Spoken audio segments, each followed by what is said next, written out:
Hello मेरे प्यारे 6 standard 7 standard 8 standard and 9 standard के स्टूडेंट्स, हो जाओ तैयार क्योंकि आज आपके लिए लेकर आ गया हूं सेकंड यूनिट टेस्ट एग्जाम्स के जस्ट पहले एक मोस्ट इंपॉर्टेंट वीडियो। जी हां दोस्तों, मैं बात कर रहा हूं most important tips and tricks की, जो लास्ट मोमेंट में आपको देखना बहुत जरूरी हो जाता है। सबसे पहले तो आप लोग ये कॉमेंट करके मुझे बता दो कि यार आप लोग के second unit test exam start हो गए हैं या नहीं हुए, और अगर नहीं हुए तो ये वीडियो आपको बहुत ज्यादा हेल्प करेगा, और अगर हो गए हैं फिर भी ये वीडियो को देख लेना, क्योंकि हो सकता है इस एग्जाम में जितने भी एग्जाम बचे हुए हैं इसमें तो काम आ ही जाएगा, लेकिन अगला जो एग्जाम होगा यानी फाइनल एग्जाम्स होगा उसमें भी आपको ये टॉपिक्स काफी यूजफुल लगेंगे। तो फटाफट से ये वीडियो को 1.25 की स्पीड पे लगा सकते हो, थोड़ा स्पीड बढ़ा सकते हो, और इस वीडियो को एंड पे जरूर देख लेना, क्योंकि एंड तक जो बच्चा देखेगा उसको ही सारी चीजें समझ में आएगी, क्या टिप्स देने वाला हूं, क्या ट्रिक्स देने वाला हूं और क्या चीजें बताने वाला हूं। तो फटाफट से देखना है और अपने सभी दोस्तों के साथ शेयर करना है, और एग्जाम में अच्छी तरीके से प्रिपेयर कर लेना है, क्योंकि जैसा कि आप जानते हैं कि इस बार हमने स्लोगन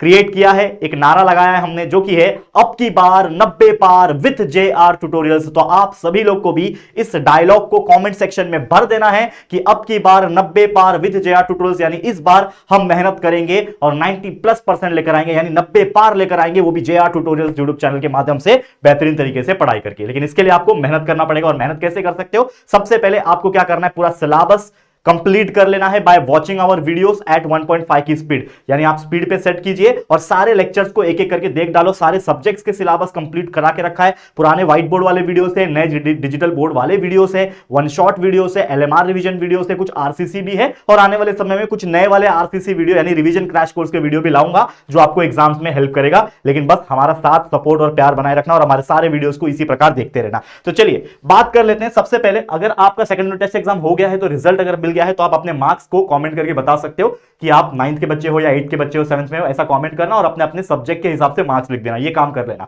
साथ ही में हमारा टेलीग्राम ग्रुप है, वो ज्वाइन कर लो, फ्री ऑफ कॉस्ट ग्रुप है, वहां पे आपको सारे अपडेट्स एंड सारे इंपॉर्टेंट क्वेश्चंस एंड पीडीएफ्स वगैरह मिलते रहते हैं। और हमारा एक जेआर ट्यूटोरियल्स नाम का ऐप है, नहीं पता तो प्लीज जाके डाउनलोड करो। बाकी ऐप, गेम खेलने वाले ऐप्स जो होते हैं वो फटाफट डाउनलोड कर लेते हो, गेम खेलते हो, टाइम वेस्ट करते हो, लेकिन हमारा जेआर ट्यूटोरियल का ऐप डाउनलोड करोगे तो बहुत यूजफुल होगा। तो फटाफट से हमारा पेड बैच जो है, यानी जो बच्चा अफोर्ड कर सकता है, वो प्लीज जाइए ऐप को डाउनलोड कीजिए। वहां पे फ्री कंटेंट भी कुछ चीजें प्रेजेंट है, और भी चीजें आएगी, लेकिन पेड बैच के लिए हमने स्पेसिफिकली वहां पे 7th के लिए, 8th के लिए और 9th के लिए तीनों अलग अलग स्टैंडर्ड के लिए बैचेस बना रखे हैं, और वो इतने कम प्राइस में है कि आप देखोगे तो बोलोगे वाओ यार, इतना कम में भी कोई पूरे साल में पढ़ा सकता है क्या? तो जाके प्लीज चेकआउट कर लेना ऐप के अंदर डाउनलोड करके, और अगर आपको अच्छा लगेगा तो उन बैचेस को परचेस कर लेना, क्योंकि आपके बहुत सारे फ्रेंड्स ने परचेस किया हुआ है, तो शायद आप लेट हो जाओगे या फिर मिस कर जाओगे। ठीक है, अब बात कर लेते हैं इंपॉर्टेंट टिप्स की। तो सबसे पहले देखो, आप सेकंड यूनिट टेस्ट एग्जाम के लिए प्रिपेयर करने जा रहे हो, आपका इसके पहले जो हाफ ईयरली एग्जाम था या फिर फर्स्ट सेमेस्टर एग्जाम था वो हो चुका था, रिजल्ट काफी बार आ चुका है, यानी कि दिवाली के पहले सारी चीजें हो चुकी थी। लेकिन उसके बाद हमें काफी अच्छा टाइम मिला प्रिपरेशन करने के लिए, तो आपको अपना बेस्ट टाइम देना है, यानी कि अच्छा प्रिपरेशन बेस्ट तरीके से करना है, और कोशिश करना है कि अपना सिलेबस कंप्लीट कर पाओ, क्योंकि जैसा मैंने बताया कि आपकी बार 90 पार तभी पॉसिबल है जब अपना पूरा पूरा आप सिलेबस पढ़ के खत्म करो, और सिलेबस पढ़ोगे तभी तो कैसे भी क्वेश्चन अगर पूछेंगे आप उसका आंसर कर पाओगे, क्योंकि आपके दिमाग में कंसेप्ट इतना स्ट्रांग हो गया होगा कि आप हर एक क्वेश्चन का आंसर जो है वो आराम से, आसानी से कर सकोगे। ठीक है, अब मेन टारगेट तो वैसे तो हमारा फाइनल एग्जाम है, लेकिन उसके पहले जो हमारा ये जो पहाड़ खड़ा हुआ है, जो कि है सेकंड यूनिट टेस्ट, अगर आपका अभी तक नहीं हुआ है तो इसमें कोशिश करना है कि एटलीस्ट में 85 से लेकर 90% के आसपास लेकर आओ, ताकि जो मेरा मेन टारगेट फाइनल एग्जाम में है उसमें हमारा 90+ यानी 90 पार परसेंट जो है वो आ जाए। और उसके लिए बहुत ज्यादा मेहनत करना है, और उसके लिए मैंने आपको बार बार बता रखा है कि हमारे इस चैनल के ऊपर अगर आप देखोगे, आप 6th 7th 8th 9th कोई भी स्टैंडर्ड के बच्चे हो, तो अगर आपका साइंस सब्जेक्ट है तो साइंस के सारे चैप्टर्स को पढ़ा रखा है, मैथ्स आपका सब्जेक्ट है तो मैथ्स के सारे सब्जेक्ट पढ़ा रखे हैं, 9th के भी मैथ्स 1 मैथ्स 2 जो भी है वो सारी चीजें अपलोडेड है। तो 8th की बात करो तो उसमें भी साइंस और मैथ्स होता है, वो सब पढ़ा रखा है। और इसके अलावा अगर आपका सोशल स्टडीज है, यानी हिस्ट्री है, ज्योग्राफी है, सिविक्स है, या फिर किसी को पॉलिटिकल साइंस है, तो इनके भी सारे चैप्टर के वीडियोस अवेलेबल है। तो आपको बस एक काम करना है, यूट्यूब पे जाना है, सर्च बटन पे टाइप करना है कि अगर आपका 8th स्टैंडर्ड है, मान लो, तो 8th स्टैंडर्ड चैप्टर नंबर 5 पढ़ना है या फिर चैप्टर नंबर 12 पढ़ना है, तो बस डाल दो 8 science chapter 12 by JR tutorial. ऐसे सर्च करोगे ना, कोई भी स्टैंडर्ड, कोई भी चैप्टर्स सब्जेक्ट का नाम डाल के सर्च करो, आपको हमारे लेक्चर वीडियोस मिलेंगे। उन लेक्चर्स वीडियोस को आप 1.5 की स्पीड पे सेट कर लेना, क्योंकि क्या होता है ना, जब आप स्पीड बढ़ाओगे तो आपका समय बचेगा। और मैं एक ऐसा टीचर हूं, मैं सह लूंगा थोड़ा मेरा लॉस, लेकिन मैं आपको बोलूंगा कि आप अपना टाइम वेस्ट मत करो, क्योंकि देखो ऑनलाइन में ना बहुत ज्यादा कचरा हो गया है, अभी बहुत ज्यादा कचरा हो गया। क्यों कचरा हो गया है? क्योंकि बच्चे आते हैं, ऑनलाइन आते हैं, चाहे इंस्टा चला रहे हैं, चाहे कोई यूट्यूब चला रहे हैं, चाहे कोई भी चीज कर रहे हैं, तो बहुत ज्यादा टाइम बीत जाता है और पता भी नहीं चलता इंसान को, यार मैंने कितना टाइम वेस्ट कर दिया। इंस्टाग्राम स्क्रॉल करो करो करो, मैं खुद कभी कभी टाइम बचता है मेरे पास तो मैं स्क्रॉल करता हूं और पता चलता है यार मैंने अपना आधा घंटा वेस्ट कर दिया। तो यार ये मत किया करो, अपने टाइम को बेस्ट तरीके से यूटिलाइज करो। और आपके राहुल भैया हमेशा से यही कोशिश करते हैं कि आप जैसे बच्चों का हम कैसे समय बचाएं, ताकि वो समय बचा के आप अपने सेल्फ स्टडी पे फोकस करो या फिर और कोई काम करो। यार जिंदगी है ना, थोड़ा बहुत जीना भी चाहिए, पढ़ाई भी करना है, स्पोर्ट्स भी करना है, कुछ एक्स्ट्रा करिकुलर एक्टिविटीज अगर आप करते हो तभी तो स्किल पता चलेगा ना कि लाइफ में सिर्फ पढ़ाई के दम पे आगे बढ़ना है ये जरूरी नहीं है। पढ़ाई एक मात्र जरिया है, लेकिन पढ़ाई भी अपना बेस्ट देना है। हर वो काम करो उसमें अपना बेस्ट दो, क्या पता कब कोई चीज ऐसा निकल के आए और आप इतने टैलेंटेड बन के आओ कि आने वाले समय में यार आप क्या बन जाओ, आप कोई क्रिकेटर बन जाओ, फुटबॉलर बन जाओ, फिल्म स्टार बन जाओ, स्क्रिप्ट राइटर बन जाओ, हो सकता है कोई ई स्पोर्ट्स में जाना चाहे तो गेमर बन जाएगा, कोई यूट्यूबर बन जाएगा, कोई इंस्टाग्रामर रीलर बन जाएगा। तो ये सारी चीजें हैं, लेकिन अपना जो मेन फोकस है फिलहाल में पढ़ाई में रखो, क्योंकि ये पढ़ाई आपको आगे लेके जाएगा और एटलीस्ट 10वीं के बाद आप फिर डिसाइड कर पाओगे कि मुझे कौन से स्ट्रीम में जाना है। लेकिन उसके लिए एटलीस्ट 85 to 90% स्कोर करना बहुत जरूरी है, तब जाके आपके मनपसंद का ब्रांच और मनपसंद का कॉलेज आपको मिल सकेगा, क्योंकि कंपटीशन बहुत हाई है। और इसी के लिए बार बार आपसे रिक्वेस्ट कर रहा हूं कि प्लीज हमारे लेक्चर वीडियो जब आप देखोगे तो यार इतना डिटेल कंसेप्ट पढ़ाते हैं ना हम लोग कि आपको मजा आ जाएगा। पिछले 5 साल से बच्चों को पूछना कि कितना मजा आता है बच्चों को पढ़ने के लिए, ठीक है। तो सारे सिलेबस के लेक्चर वीडियोस अवेलेबल है, प्लेलिस्ट भी चेक कर लो या तो डायरेक्ट यूट्यूब पे सर्च करके आप पढ़ाई कर सकते हो, ठीक है। अब आपको एक और काम करना है कि जैसे कंसेप्ट समझ में आएगा उसके बाद जो भी आप डाइजेस्ट लेके पढ़ते हो या फिर जो भी आपके नोट्स है उससे आप क्वेश्चन आंसर्स याद करोगे। लेकिन याद करने के बाद अक्सर क्या होता है कि हम आज याद कर लें और उसके 2-3 दिन 4 दिन के बाद ना हम उसको छोड़ देते हैं। तो होता क्या है कि धीरे धीरे हमारे दिमाग से, सबकॉन्शियस माइंड से ना वो चला जाता है। यानी हमारे पास मेमोरीज जो होती है ना वो बहुत सारे टाइप की होती है। एक एकदम शॉर्ट टर्म मेमोरी होती है, एक लॉन्ग टर्म मेमोरी होती है, ठीक है ना। तो ये जो शॉर्ट टर्म मेमोरी में जो इंफॉर्मेशन आपने टेम्पररी डाला है उसको लॉन्ग टर्म में कन्वर्ट करने के लिए उसको मल्टीपल बार रिवाइज करना जरूरी है। यानी कोई भी चीज को जब आप बार बार दोहराओगे यानी रिवाइज करोगे कि आज मैंने पढ़ा है, फिर 2 दिन के बाद वापस से जो आज पढ़ा था ना वो वापस से एक बार मैंने देख लिया, कम समय में हो जाएगा, तो उसी को रिवीजन बोलते हैं। तो रिवीजन करना बहुत जरूरी है, इसीलिए वीडियोस भी आप एक बार देख के हो गया तो 2-3 दिन के बाद वापस से उसको 2x की स्पीड पे लगा के देख सकते हो, ताकि जो पढ़ाया था 2 दिन पहले वो वापस से रिकॉल हो जाए 2 दिन के बाद। तो ये अगर आप काम करना शुरू कर दोगे, मैं इतना गारंटी के साथ तो बोलूंगा कि भाई बच्चा 90% तो आपके कहीं नहीं गए, आराम से आएंगे। ये काम आपको करना है। और साथ ही में कुछ बच्चे सिर्फ क्वेश्चन आंसर याद करके जाते हैं और जो ऑब्जेक्टिव क्वेश्चन होते हैं यानी छोटे मोटे क्वेश्चन लाइक ट्रू और false, match the following, fill in the blank, MCQs, odd man out, इसको ना छोड़ देते हैं। सोचते हैं एग्जाम आएगा ना आगे पीछे पूछ पाछ के लिख लूंगा, लेकिन ये काम नहीं करना, क्योंकि मैं आपको सेल्फ डिपेंडेंट बना रहा हूं। लाइफ में ना कोई साथ नहीं देता, ये मेरा एक्सपीरियंस से बता रहा हूं। अच्छे अच्छे लोग आपका साथ छोड़ देंगे, ये मैं आपको गारंटी देता हूं। तो आपका कहने का मतलब क्या है कि आपको इतना अपने आप को ब्रिलियंट बना लेना है कि आपको किसी की नीड ना पड़े और अपने हिसाब से आप अपनी जिंदगी को जी पाएंगे। लेकिन जिंदगी की बात कभी और कर लेंगे। आज मैं अगर मैं बात करूं तो आप ऐसा भी हो सकता है कि आप किसी पीछे वाले से पूछ रहे हो और हो सकता है वो आपसे जल रहा हो, तो आपको गलत आंसर बता देगा, तो आपका तो रॉन्ग हो गया। उसने खुद ने आंसर राइट लिखा लेकिन आपको गलत बता दिया, ठीक है ना। तो ऐसा भी होते हैं कि यार आपके आसपास वाले ही आपको गिराने की कोशिश करते हैं। तो ये मैं चीज आपको क्यों बता रहा हूं, क्योंकि भाई आप अगर खुद से पढ़ के जाओगे, चाहे वो छोटा एमसीक्यू हो, ट्रू और फॉल्स हो, मैच द फॉलोइंग हो, ऑड मैन आउट हो, कोई भी चीज हो, आपको अगर वो चीज आता है, आपके दिमाग में कंसेप्ट है, तो आप खुद से लिख पाओगे और without any asking the question to others. और सबसे इंपॉर्टेंट चीज ये है ना कि अगर आप पूछोगे तो क्या पता पकड़े गए तो फिर आपके माइनस मार्किंग हो जाएंगे या फिर पेपर छीन लिया जाएगा और आप पूरा पेपर कंप्लीट भी नहीं कर पाओगे। तो ये गलती बिल्कुल नहीं करना है। समझ में आ गया। और कुछ टिप्स देना चाहूंगा आप लोग को जिसके लिए आप लोग आए थे, बहुत जरूरी है। टिप्स क्या है कि आपका जो सेंटर होगा वो टाइम के पहले पहुंच जाओ, यानी कि आपका जो भी एग्जामिनेशन हॉल है, वैसे ये 10वीं के लिए सेंटर वर्ड यूज किया जाता है कि उनका ना अलग स्कूल में जाता है पेपर देने के लिए, लेकिन आप लोग अपने स्कूल में बैठोगे, लेकिन टाइम के पहले पहुंचा करो ताकि स्कूल मिस ना हो।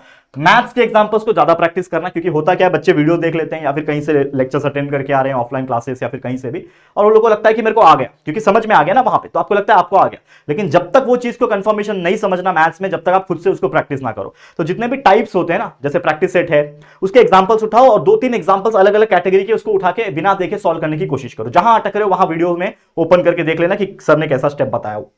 तो ये काम करो, मैथ्स एग्जांपल को ज्यादा प्रैक्टिस करो। हैंडराइटिंग प्रैक्टिस कर सकते हो डेली बेसिस पे। कुछ बच्चे कमेंट करते हैं मुझे कि सर हैंडराइटिंग में से मार्क्स गड़बड़ हो जाते हैं, मैथ्स का भी अच्छा हैंडराइटिंग नहीं आता। तो अच्छा हैंडराइटिंग नहीं निकलेगा तो सामने वाले को समझ में नहीं आएगा, आप जो एग्जामिनर होगा, जो चेक कर रहा होगा पेपर, उसको समझ में नहीं आएगा तो आपके मार्क्स कट कर देगा। तो ये नहीं होना चाहिए, ठीक है ना। और proper question number, answer on answer sheet proper लिखना है। मैं आपको वही ट्रिक्स अभी बताने जा रहा हूं, जो कि है आपका ट्रिक्स। सबसे पहले प्रेजेंटेशन पे ध्यान देना है। प्रेजेंटेशन 2-3 तरीके से आप ध्यान दे सकते हो। जैसे सबसे पहले कि जैसे मान लो आपका ये आंसर शीट है, ये आपका मार्जिन वाला लाइन है, करेक्ट है। तो आप क्या कर सकते हो, यहां पे एक लाइन खींच सकते हो पेंसिल से, जिससे क्या होता है कि आपके पास 2 मार्जिन हो जाता है और आपको इसके बीच में लिखना होता है। और हमेशा याद रखना कि जब कोई बड़ा थियरी वाला क्वेश्चन आता है ठीक है ना, जिसमें बहुत भर भर के पैराग्राफ लिखने होते हैं जैसे हिस्ट्री में, साइंस में, तो आप उसको ना बुलेट पॉइंट्स में या फिर नंबर 1 नंबर 2 करके पॉइंट्स लिख सकते हो, पॉइंट नंबर लिख सकते हो, या फिर ऐसे डॉट बना के, इसको बुलेट पॉइंट्स बोलते हैं। ऐसा लिखोगे ना तो ये पेपर बहुत सुंदर दिखता है। तो ये हो गया पहला प्रेजेंटेशन का तरीका। दूसरा होता है हैंड राइटिंग। कोशिश करो hand writing neat and clean हो। जैसे फॉर एग्जाम्पल मैं लिख रहा हूं तो ये मेरी हैंड राइटिंग जो है हर वर्ड नीट एंड क्लीन है, ठीक है ना, यहां पे। और कुछ बच्चे ऐसे लिखते हैं, अब भाई इसमें मैं क्या समझ में आऊंगा क्या लिखा है ये, तो यार ऐसा नहीं लिखना। मैं ऐसा नहीं बोल रहा कि कर्सिव हैंडराइटिंग मत निकालो, जिसको आता है निकालो, लेकिन इतना तो नीट लिखो कि सामने वाले को समझ में आ जाए पढ़ने में। तो वो चीज आपको करना है, हैंडराइटिंग सुधारना, और उसके लिए आप डेली शुद्ध लेखन कर सकते हो, चाहे हिंदी, मराठी, इंग्लिश, जिसमें भी आपका हैंडराइटिंग में दिक्कत है ना, कर सकते हो। और इससे आपका हैंडराइटिंग फास्ट भी हो जाएगा, जो आपको बहुत हेल्प करेगा, खासकर बोर्ड एग्जाम में जब आप आगे के स्टैंडर्ड में जाओगे।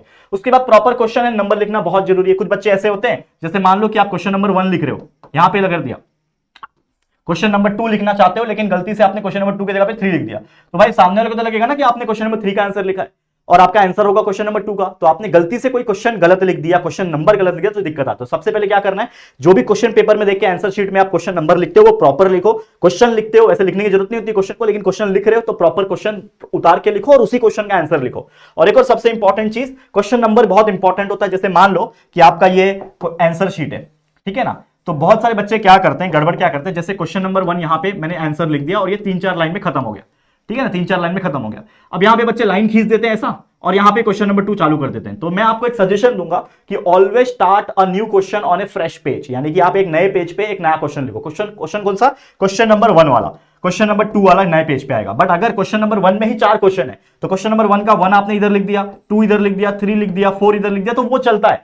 लेकिन क्वेश्चन जो होता है मेन क्वेश्चन, क्वेश्चन नंबर 1, तो वो क्वेश्चन नंबर 2 जब स्टार्ट होगा तो वो एक नए पेज पे स्टार्ट होगा। भले ही समझ लो कि यहां पे आपका खत्म हो गया, ये पूरा पेज आपके लिए बाकी है, लेकिन फिर भी आप क्वेश्चन नंबर 2 अगले पेज पे स्टार्ट करोगे। इससे प्रेजेंटेशन इंप्रूव होता है, सामने वाले को ना पेपर चेकिंग करने में आसानी होती है, तो आपको वो अच्छा समझेगा और आपको अच्छा मार्क्स देगा। ठीक है, last but not the least, proper diagram बनाओ, यानी कि कोई भी डायग्राम है, लेट्स से आपको डायग्राम आया बनाने के लिए हार्ट का, ह्यूमन हार्ट का आ गया, आइज का आ गया, तो जो भी डायग्राम आप बनाओगे वो प्रॉपर बॉक्स में बनाओगे और उसको नीट लेबलिंग करोगे।